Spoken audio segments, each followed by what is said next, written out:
오늘 고린도후서 13장 1절부터 10절 말씀을 가지고 너희 자신을 검증하라는 제목으로 함께 은혜 나누고자 합니다. 뉴올리언즈 베프티스트 디알로지컬 세미나리에서 최고 학위 과정은 PhD 과정입니다. 일반 대학 신학부의 PhD 과정과는 달리 탁월한 신학자를 양성하는 것이 목표가 아니라 헌신된 목회자를 길러낼 수 있는 헌신된 크리스천 신학자를 길러내는 것을 목표로 합니다. PhD 과정에 8개의 세미나와 4개의 리딩 콜로퀴엄이 있는데 이것을 마치면은 오랄 퀄리파잉 exam이라는 것을 거쳐야 합니다. 학생은 그 시험에서 그 전공의 교수 4명에서 5명과 마주 앉아서 2시간 동안 모든 질문에 대답을 해야 합니다. 그 질문들의 목적은 배운 걸 아느냐가 아니라 그 전공 분야의 모든 지식을 제대로 갖추고 있느냐, 이것을 점검하는 것입니다. 2시간이 짧다고 생각할지 모르지만 절대로 짧지 않습니다. 한 교수가 질문을 던지고 즉시 답이 안 나오면 그냥 넘어갑니다.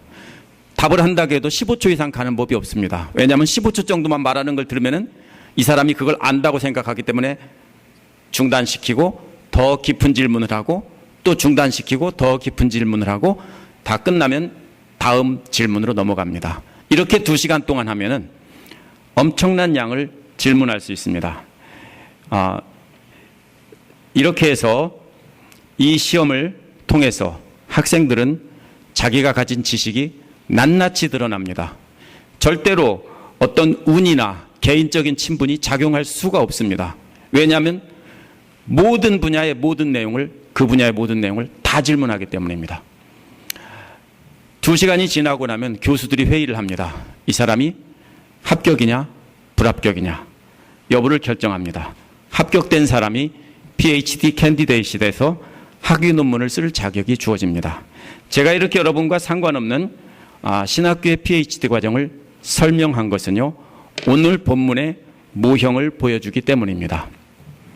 지난주 말씀인 12장 19절에서 21절은 교회가 붕괴되지 않도록 잘못된 거 미리 버리고 그리스도를 닮은 교회를 하나님 앞에서 세우라 하는 것이었습니다. 이제 바울은 저들이 세운 것을 점검하겠다는 겁니다. 검사하겠다는 것입니다. 혼자서 검사하는 것이 아니라 2-3사람이 함께 검사하겠다는 것입니다.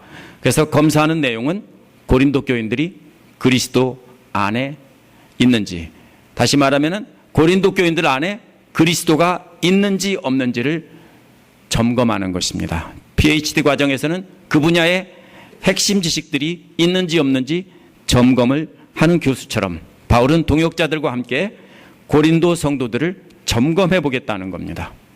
이 말씀을 통해서 우리는 우리 자신을 검증해 보고 말씀에 비추어서 점검해 보고 합격자가 되려면 어떻게 해야 되는지 이 시간 알아보겠습니다. 첫 번째로 공정하게 검증하겠다고 경고하고 있습니다. 세 번째로 고린도를 방문 계획 중이라고 알립니다. 그러면서 모든 소송 사건은 두세 증인의 말을 근거로 결정해야 된다, 이렇게 말하고 있습니다. 이것은 신명기 19장 15절에서 인용한 것입니다. 신명기에서는 거짓 증언을 막기 위해 두세 증인을 세워서 판단해야 된다라고 한 것입니다.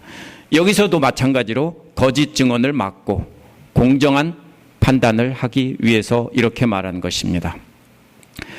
이것으로 바울은 이제 재판이 시작될 것을 알린 것입니다. 사실 재판이라기보다는 제가 앞에서 말한 것처럼 자격심사라고 해야 맞습니다. 왜냐하면 유죄냐 무죄냐를 따지는 것이 아니라 합격이냐 불합격이냐를 따지는 말을 사용하고 있기 때문입니다. 마치 PhD 학위를 받을 만큼 지식을 갖추고 있는지 심사하는 것과도 같습니다. 고린도 성도들이 그리스도인으로 그리스도의 몸된 교회를 올바르게 이루고 있는지 심사를 하는 것입니다. 그래서 부정하거나 부적합한 벽돌과 같은 성도들은 불합격 처리하려는 것입니다. 두세 증인이란 두세 사람의 심사관을 통해서 공정하게 심사하겠다는 것인데요, 바울이 12장 18절에서 디도와 형제 한 사람을 보냈다고 했습니다. 디도와 다른 형제와 바울, 이렇게 세 사람이 동일한 기준으로 심사하고 있다는 것입니다. 이 경고는 처벌하려고 하는 경고가 아닙니다. 공정하고 분명하게 심사하겠다고 경고하는 것은 미리 알아서 회개하라는 뜻입니다. 2절에서 바울은 이미 말한 바와 같이 지금도 말한다고 했습니다. 이게 무슨 뜻이냐면요, 이미 말한 바와 같이는 2차 방문 때 고린도 성도들과 함께 있을 때 계속 그렇게 경고해왔다는 것입니다. 그리고 지금 다시 말한다는 것은 현재 바울이 고린도 성도들과 떨어져 있지만 편지로 지금 경고하는 것을 말합니다. 이렇게 두 번이나 분명히 경고한 것은 아무도 못 들었다며 빠져나갈 수 없다라는 것입니다. 경고한 대상은 바울을 대적하며 올바른 믿음에서 떠나게 한 모든 사람을 가리킵니다. 두 번째로 나머지 모든 사람은 죄와는 직접 관계가 없지만 그것을 들은 모든 고린도 성도들을 말합니다. 그러므로 무슨 소리입니까? 모든 고린도 성도들에게 두 차례에 걸쳐서 분명하게 말해뒀기 때문에 아무도 해당 없다거나 아무도 못 들었다고 할 수가 없다는 뜻입니다. 바울이 다시 가면 용서하지 않겠다라고 또 그냥 두지 않겠다 이렇게 말했습니다. 이것은 원래 전쟁터에서 적군을 살려둘 거냐 말 거냐를 결정할 때 쓰는 말입니다. 전쟁터에서 적군은 보통 죽이는 것이 보통입니다. 그런데 때로는 자비를 베풀어서 살려주기도 합니다. 그러나 바울은 이번에는 용서하지 않겠다, 반드시 벌하겠다라는 것입니다. 벌할 대상은 12장 20절과 21절에 나온 대로 죄를 지은 사람들인데 교회 안에서 성도들과의 관계를 망가뜨리고 교회 밖에서는 세상 욕심을 따라 살던 사람들을 말합니다. 반드시 벌하겠다는 것입니다. 바울이 이렇게 분명히 심판하겠다고 계속 강조한 것은 특정한 사람을 지적해서 재판하고 처벌하는 것이 목적이 아닙니다. 모두에게 말하고 있는 것은 모두가 다 죄를 깨닫고 회개하라는 것입니다. 오늘날 사람들도 예수님께서 다시 오셔서 심판하신다는 것을 분명히 안다면 모두 말씀에 순종할 것입니다. 근데 그것을 모르기 때문에 순종하지 않고 있는 거죠.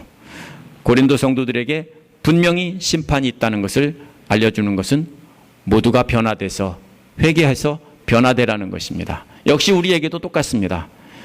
성경에서 경고하고 있는 것은 우리도 역시 회개하고 변화되라는 것입니다. 그래서 두 번째로는 그리스도를 검증하는 방법을 제시하고 있는데요. 바울이 고린도에 가서 다시 심사하겠다고 하자 고린도 성도들이 한마디 한 것으로 보입니다. 바울에게 너부터 한번 증명해봐라 한 것입니다. 이게 무슨 말입니까? 고린도 교인들이 바울에게 요구한 것은 바울 안에 과연 그리스도께서 말씀하고 있느냐, 너부터 증명을 하지 않으면 우리는 당신이 우리를 점검하겠다는 것을 인정할 수 없다라는 것입니다. 마치 PhD 후보자가 심사를 치르기 전에 교수들에게 먼저 당신들 PhD 학위 있는지 한번 까봐, 한번 내놔봐 라고 요구한다는 것과 똑같은 것입니다. 그런데 바울은 그리스도께서 자기 안에 말씀하고 계시다는 것을 직접 대답해서 증명하지 않습니다. 먼저 고린도 교인들에게 당신들이 그리스도에 대해서 잘못 인식하고 있다라는 것을 지적하고 있습니다. 고린도 교인들은 세상적인 기준으로 약한 것과 강한 것을 판단하고 있었습니다. 그래서 바울이 약하다고 조롱했던 것입니다. 이러한 고린도 교인들에게 자신을 가지고 변론하지 않고 먼저 그리스도의 약함을 가지고 지금 변론하고 있습니다. 바울은 현재형 동사를 써서 현재 고린도 성도들에게 그리스도가 어떤 분인지를 설명하고 있습니다. 그리스도께서는 현재 고린도 교인들에게 약한 분이 아니라 반대로 고린도 교인들 가운데서 능력 있는 분이다, 이렇게 설명하고 있습니다. 고린도 교인들은 그리스도께서 현재 고린도 교인들 가운데서 능력으로 역사하시는 것을 잘 모르고 있습니다. 그래서 그것을 똑바로 알라고 강조하고 있습니다. 고린도 교인들은 그리스도에 대해서 잘못 알고 있었던 것입니다. 4절에서는 왜 그런지 이유를 밝히고 있는데요. 그리스도께서 약하셔서 십자가에 못 박혀 죽으셨다. 이렇게 번역이 됐는데 사실은 의미가 조금 달라졌습니다. 이 그리스도의 약함은 진짜 약해서가 아니라 스스로 선택하신 것입니다. 겸손 때문입니다. 빌립보서 2장 7절에 보면 오히려 자기를 비워 종의 형체를 가져 사람들과 같이 되셨고 라고 했습니다. 또 8절에서는 죽기까지 복종하셨으니 곧 십자가에서 죽으심이라 이렇게 말했습니다. 그리스도의 약함은 힘이 없어서가 아니라 힘이 없어서 굴복한 것이 아니라 스스로 하나님의 뜻에 순종했기 때문입니다. 이처럼 순종하신 그리스도께서 하나님의 능력으로 살아나셨다는 겁니다. 하나님의 능력으로라는 말은요, 그 부활의 소스, 근거가 하나님의 능력이라는 것입니다. 그렇다면 하나님께서 죽기까지 순종한 그리스도를 능력으로 살리셨다는 것은 하나님께 죽기까지 순종하는 사람들은 역시 하나님의 능력을 힘입을 것이라는 뜻입니다. 이렇게 바울이 약함과 강함을 그리스도를 가지고 설명한 뒤에 똑같은 공식에 자기들을 대입시키고 있습니다. 똑같이 말하고 있습니다. 바울 일행도 그리스도 안에서 약하다는 것입니다. 근데 실제로 힘이 없어서 약한 것이 아니라 그리스도의 순종을 본받아서 그렇게 일부러 하고 있다는 뜻입니다. 그러나 바울 일행도 그리스도와 함께 살아날 것이라는 겁니다. 바울 일행이 부활하는 근원도 역시 그리스도와 같이 하나님의 능력이라는 것입니다. 바울 일행은 하나님의 능력의 증거를 나중에 고린도 교인들에게 보여줄 거라는 겁니다. 언제? 예수님 다시 오실 때 자기들이 부활하면 그때 분명히 보여줄 거라는 겁니다. 이것으로 바울은 그리스도께서 자기들 안에 계심을 입증한 것입니다. 그리스도께서 자기 안에 계시기 때문에 바울 일행은 그렇게 약한 모습으로 고린도 교인들을 섬겼다는 것입니다. 문제가 뭡니까? 그리스도가 어떤 분인지 인식을 분명히 하지 않고 잘못 알고 있으면 우리도 잘못 믿을 수밖에 없는 것입니다. 이렇게 자신들의 약함이 그리스도로부터 온 것이라는 것을 증명한 뒤에 고린도 교인들에게 그리스도를 믿는 믿음이 있는지 없는지 이제는 너희들을 심사해봐라 이렇게 하고 있습니다. 자기한테 왔던 공격을 뭡니까? 이제는 다 방어를 한 뒤에 이제는 너희들을 심사해봐라. 그러나 다른 사람을 심사하라는 것이 아닙니다. 먼저 자기 자신을 자기가 심사해보라는 것입니다. 심사하는 방법은 5절에 두 개의 명령어로 되어 있습니다. 첫 번째 명령어는 시험하라는 말입니다. 시험하라는 말은 영어의 discern이라는 말입니다. 잘 살펴보고 분간하라는 뜻입니다. 자신이 믿음 안에 있는지 아닌지 잘 살펴보라는 것입니다. 이는 PhD 후보자가 될 학생을 심사하는 교수들이 학생들에게 질문을 던지면서 잘 관찰하는 것과 같습니다. 질문을 던지는 이유는 뭡니까? 관찰하려는 겁니다. 이 학생이 지식이 있는지 없는지 관찰하려는 겁니다. 질문을 통해서 합당한 지식이 없는지 알아보는 것과 같습니다. 하지만 고린도 교인들에 대한 심사는 남이 하는 것이 아니라 자기가 자기를 해보라는 겁니다. 자기가 심사관이 돼서 자기를 심사하라는 것입니다. 자기 자신을 자기가 심사하는 교수가 되어서 자기를 잘 살펴보라는 겁니다. 그것은 자신이 믿음 안에 있는지 아닌지를 살펴보라는 것입니다. 믿음이 뭡니까? 그리스도를 믿는 믿음입니다. 자신이 그리스도를 전적으로 신뢰하는 가운데서 그리스도 안에 살고 있는지 자기 자신을 살펴보라는 겁니다. 두 번째 명령어는 검증하라는 겁니다. 개역에서는 확증하라고 되어 있는데 이것은 분명한 증거를 증명해 보이라. prove라는 말입니다. 증거를 보이라고요. 자기 안에 있는 믿음을 관찰한 다음에 증거를 찾아보라고요. 자기 안에 믿음이 있다는 증거를 발견했다면 그 증거를 보여달라는 것입니다. PhD 학생을 심사하는 교수는 학생이 옳게 대답한 것을 증거로 가지고서 합격시켜야 합니다. 이렇게 주장을 합니다.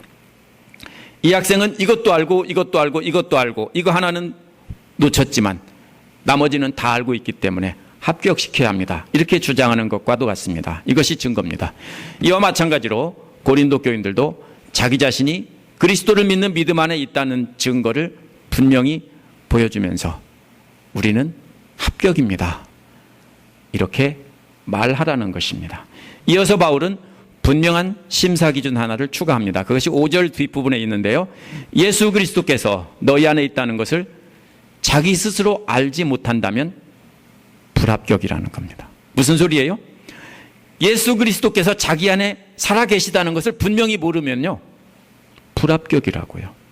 내 안에 예수께서 계실까 안 계실까? 뭐라고요? 불합격. 여기에 보면은 안다는 말은 원어에서 안다는 말 앞에 그 완전이라는 뜻의 epi라는 말이 붙어 있습니다. EPI에 해당되는 말이 붙어 있습니다. 그리스도께서 자신들 안에 있다는 것을 스스로 완벽하게 알아야 된다는 뜻입니다. 완벽하게 확신을 가지고 알지 못하면 실격, 불합격, 이 소리입니다. 이는 마치 오랄 퀄리파잉 exam을 마치고 담당 교수들이 모여서 회의를 한 후에 그 지식이 완전하지 못한 학생에게 You failed 라고 말하는 것과 똑같습니다. 실제로 제가 공부하는 중에 제 지도교수의 조교로 4년 동안 일하던 미국 학생이 fail하고 학교를 영원히 떠난 것을 봤습니다. 이렇게 지금 바울은 뭡니까? 여러분도 잘 생각해 보세요.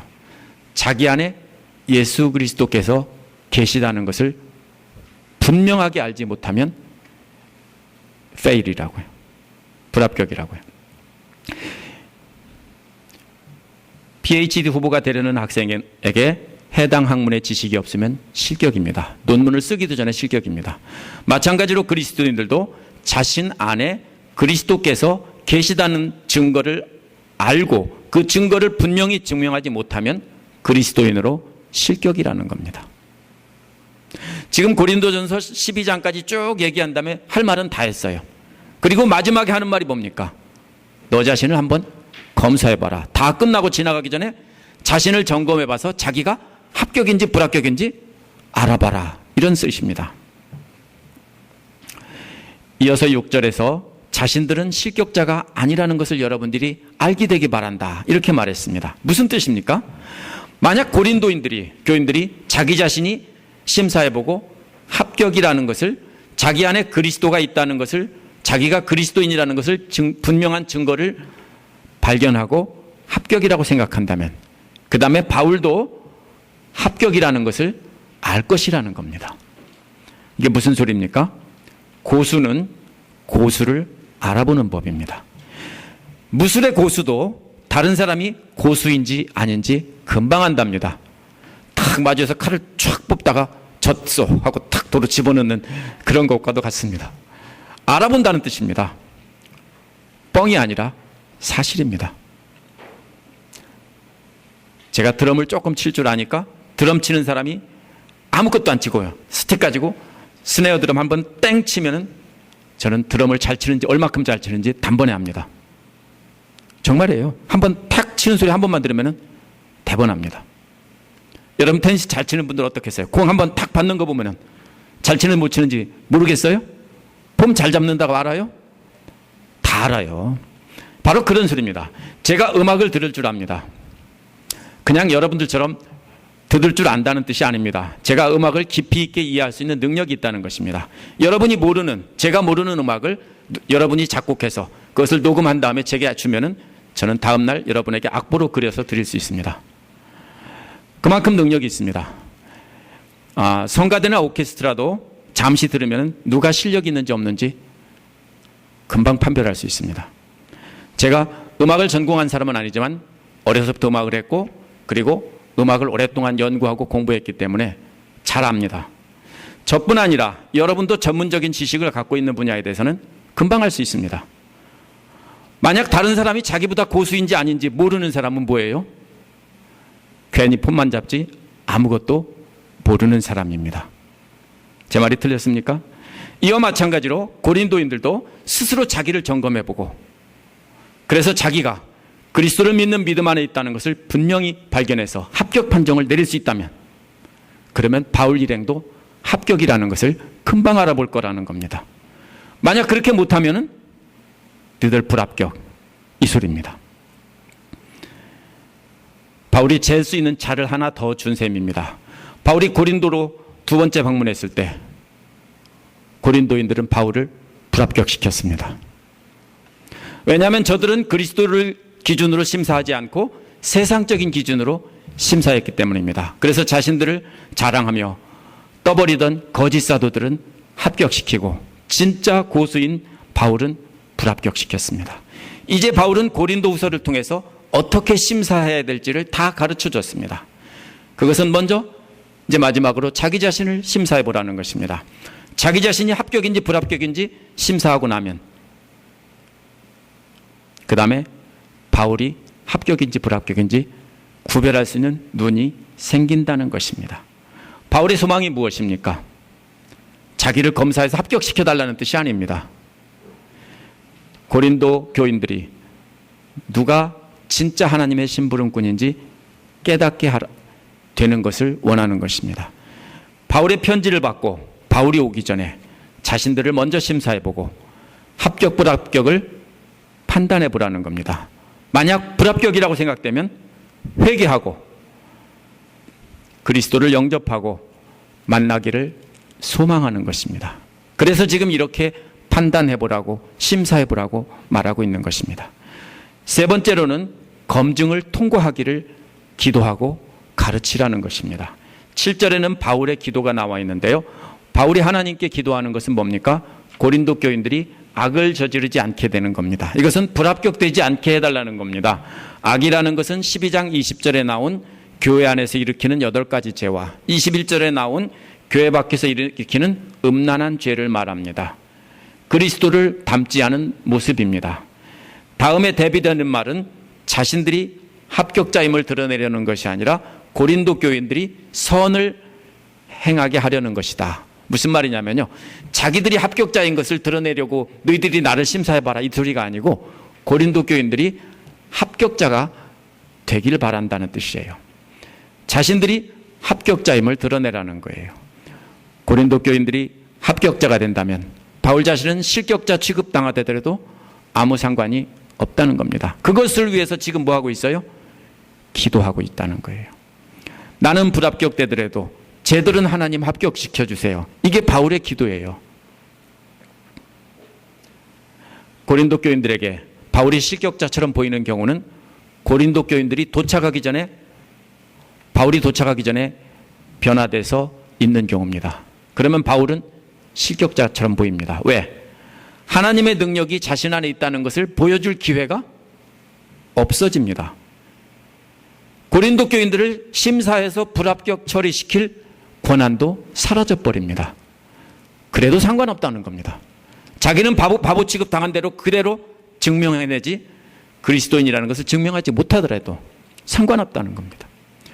고린도 교인들이 예수님을 품기만 하면 땡이다, 그만이다 이 소리입니다. 참 놀라운 사람입니다. PhD 과정을 마친 학생들에게는 지도교수가 있습니다. 그런데 그 지도교수는 자기 학생이 합격하기를 바랍니다. 그런데 자기 혼자 심사하는 것이 아니고 여러 명이 함께 심사하기 때문에 마음대로 할 수가 없습니다. 그래서 어떻게 합니까? 충분히 합격할 수 있다고 판단될 때 날짜를 잡아서 시험을 보게 합니다. 물론 관심 없는 교수는요, 학생이 스스로 알아서 하게 방치합니다. 하지만 좋은 교수들은 학생이 합격할 수 있도록 만날 때마다 질문하고 격려합니다. 하지만 교수가 가르쳐 줄 수 있는 건 아무것도 없습니다. 대부분 학생이 스스로가 모든 내용을 다 알아야 되기 때문입니다. 하나도 빠짐없이 다 알지 않으면 실격되기 때문에 가르쳐 줄 수가 없습니다. 바울도 역시 좋은 지도교수와 같은 사람입니다. 그런 마음으로 간절히 기도하면서 고린도 교인들이 합격하기를 바라고 있습니다. 하지만 어떤 지도교수도 자기가 실격자가 되더라도 자기 학생이 합격되기를 기도할 수는 없습니다. 오직 예수님의 마음을 품고 기도하는 자만이 그렇게 할 수 있습니다. 왜 이렇게 할 수밖에 없는지 8절의 이유가 나와 있습니다. 우리는 진리를 거스러서는 아무것도 말할 수가 없고 오직 진리를 위해서만 뭔가를 할 수 있다. 진리를 거슬러서라는 말은 바울 자신이 능력이 있는 사도임을 증명해 보이는 거예요. 그런데 능력 없는 사도로 비난받고 있기 때문에 그것을 변명하고 나 이렇게 능력 있다, 이것을 증명하는 것은 진리를 거스리는 거예요. 그렇기 때문에 그것은 할 수가 없다는 겁니다. 오직 할 수 있는 것은 뭡니까? 진리를 위해서만 뭔가를 할 수 있는데, 그게 뭐냐면요, 자신들이 예수 그리스도를 닮아서 그렇게 약한 모습으로 섬기는 것 말고는 자신들을 위해서 할 수 있는 일은 아무것도 없다는 거예요. 자신들이 할 수 있는 것은 오직 약함을 드러내는 것 뿐이라는 거예요. 근데 상대방이 그 약함이 그리스도의 능력이라는 것을 이해하지 못하면 자신들은 영원히 뭡니까? 실격자 취급받는 거예요. 왜 그러냐면은 9절에서 설명하고 있는데요, 바울 일행이 기뻐하는 것은 자신들의 약함으로 고린도 교인들이 강하게 되는 것입니다. 이는 단순히 좋은 지도교수의 마음을 넘어서 부모의 마음입니다. 자신들이 약해지더라도 영적인 자녀들인 고린도 성도들은 강해진다면 그것으로 한없이 기뻐하겠다, 이 소리입니다. 여러분에게 이런 마음이 있습니까? 여러분 자신은 불합격자가 되더라도 여러분이 가르치고 인도하는 사람은 합격자가 되고 강해지기를 간절히 기도하고 계십니까? 두 번째 기도 제목이 9절 끝에 나와 있습니다. 우리는 이것을 위해 기도한다는 것입니다. 이것이 뭡니까? 지금까지 말한 자기들은 약해지더라도 고린도 교인들은 강해지는 것입니다. 이것을 다른 말로 표현했는데 고린도 교인들이 온전하게 또는 완전하게 되는 것입니다. 완전하게 된다는 말은 회복이라는 단어입니다. 고린도전서 1장 10절에는 분쟁이 없이 같은 마음으로 온전히 합하라 그랬습니다. 갈라디아서 6장 1절에는 바로잡으라고 번역이 되어 있습니다. 이 말은 원래 무덤 안에 있는 뼈가 제자리에 놓여 있지 않고 잘못된 자리에 놓여 있는 것입니다. 이런 게 어디 나옵니까? 에스겔에 나오죠. 에스겔에서 보면 골짜기에 마른 뼈들이 다 흩어져 있는 것이 제자리를 찾아서 붙어나가는 얘기가 나옵니다. 여기서 바로 그런 뜻입니다.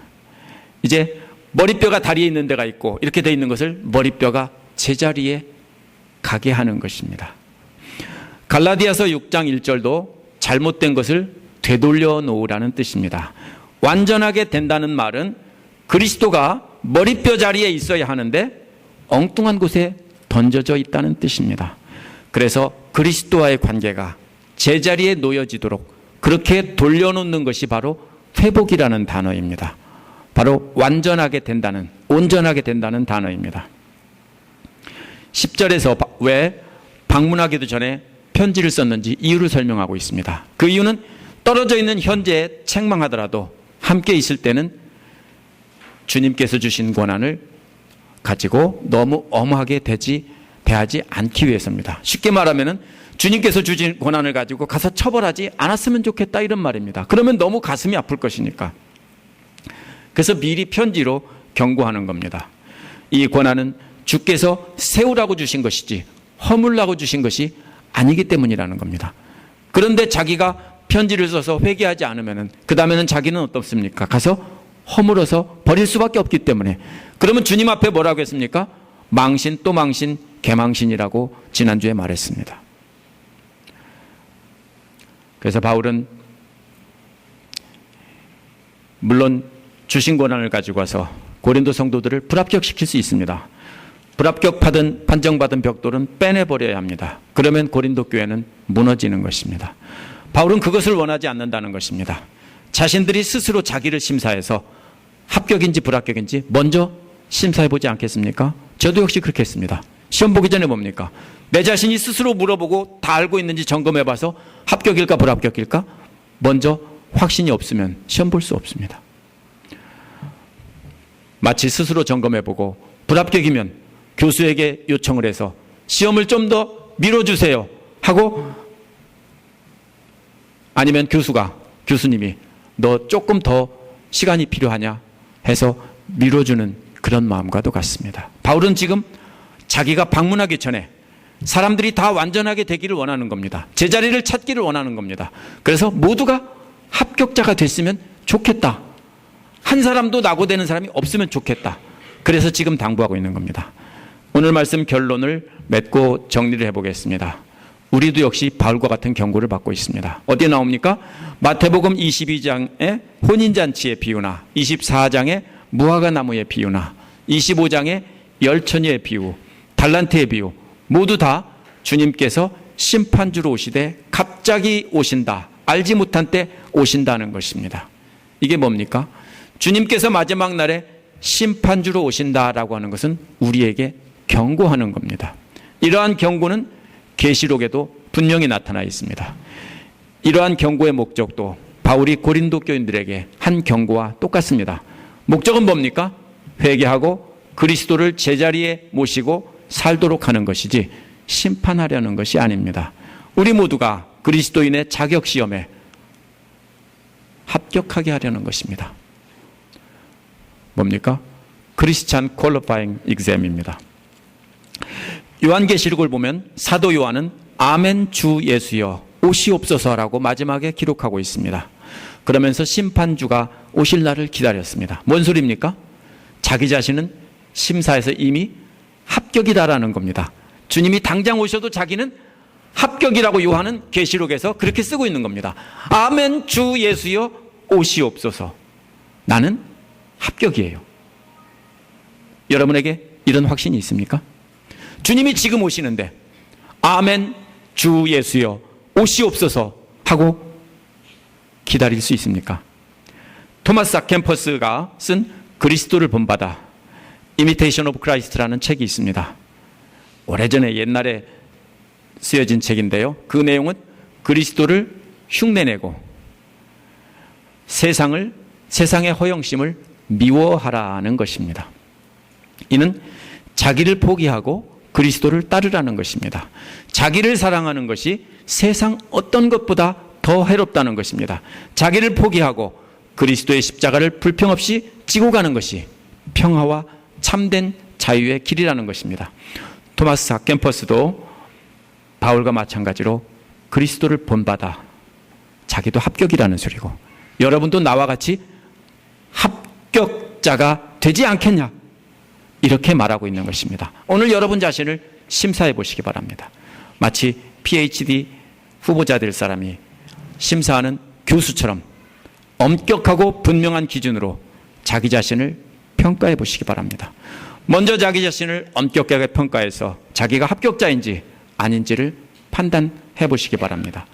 만약 죽기까지 겸손히 순종한 그리스도를 마음 중심에 모시고 그분을 따라 순종하고 살려는 마음이 있다면 여러분은 합격입니다. 완전하다는 뜻이 아니에요. 여러분이 완전하는 것은 죽을 때까지 못 돼요.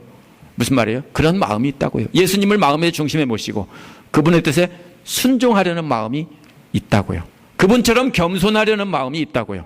오만하다면, 교회에서 교만하다면 100% 불합격입니다. 제 1번 덕목이 뭡니까? 예수님은 겸손이에요. 종처럼 겸손이에요.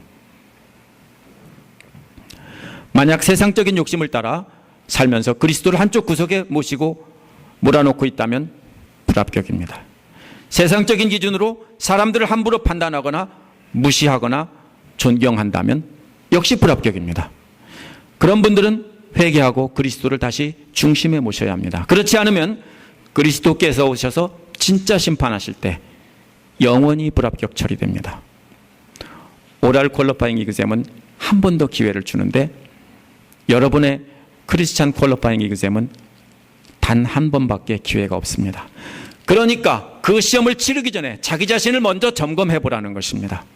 자신을 엄격하게 심사해서 합격한 사람들은 다른 사람을 심사할 수 있는 능력이 생깁니다. 합격자라고 스스로 판단하는 분들은 누가 합격자인지 알아보고 존경하고 격려하며 함께 세워가야 됩니다.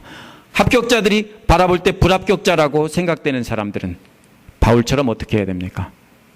기도해야 돼요. 어떻게 해요? 나는 불합격자가 되더라도 저 사람만큼은 합격시켜 주세요. 이렇게 바울처럼 우리도 기도할 수 있어야 돼요.